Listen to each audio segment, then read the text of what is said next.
Hi friends, বাবুস কিচেনে সবাইকে welcome করে আজ আমি আপনাদের সামনে আরও একটি রেসিপি নিয়ে হাজির হয়েছি। আমরা বাড়িতে মাঝে মধ্যেই সুজির উপমা, পোহার উপমা বানিয়ে থাকি। ঠিক একই পদ্ধতিতে আজ আমি বানিয়ে নিয়েছি সাবুদানা উপমা। এই সাবুদানা উপমা খেতে কিন্তু খুব সুস্বাদু হয়। তা চলুন যা রেসিপির দিকে আমি কীভাবে বানিয়েছি আর ভিডিওটি স্কিপ না করে লাস্ট পর্যন্ত দেখার জন্য অনুরোধ রইল। সাবুদানা উপমা বানানো আমি এখানে বড় দানা সাবু নিয়েছি 1 কাপ। এখন জল দিয়ে সাবুটা ভালোভাবে ধুয়ে নেব।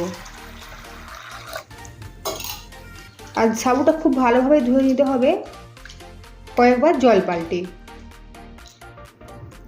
প্রায় 5 থেকে 6 বার জল পাল্টে সাবু ধুয়ে নিয়েছি। এখন এই সাবুর মধ্যে দেবো জল। জলটা বেশি দেওয়া যাবে না, ঠিক সাবুটা ডুবে থাকবে সেই মতো জল দিতে হবে। দেখুন সাবুটা ডুবে রয়েছে শুধুমাত্র, সেই হিসাবে জল দিয়েছি। এখন 1 ঘন্টা ঢাকা চাপা দিয়ে সাবুটা রেখে দেবো। এর ফলে সাবুদানাগুলো খুব ভালোভাবে ভিজে যাবে।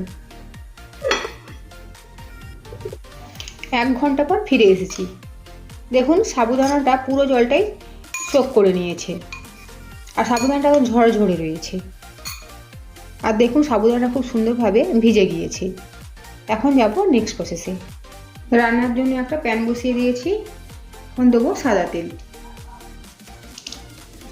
তেল গরম হয়ে গিয়েছে, দেবো গোটা জিরে,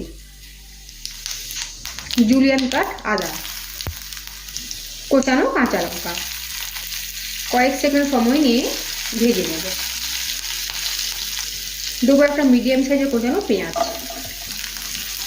পেঁয়াজ হালকা করে ভেজে নেব। প্রায় মিনিট 2 সময় নিয়ে পেঁয়াজ ভেজে নিয়েছি। এখন দেবো কোচানো গাজর আর আলু, সাথে দেবো স্বাদ মতো লবণ। সমস্ত উপকরণ একবার নেড়ে চেড়ে মিশিয়ে নেব।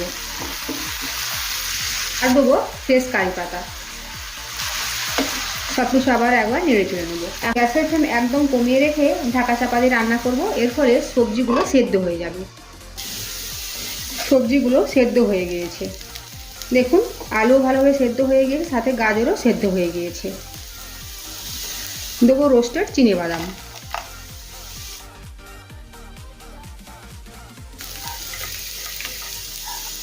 দেবো আগে থেকে ভেজানো সাবু। সাবুদানা সবজির সাথে মিশিয়ে নেব।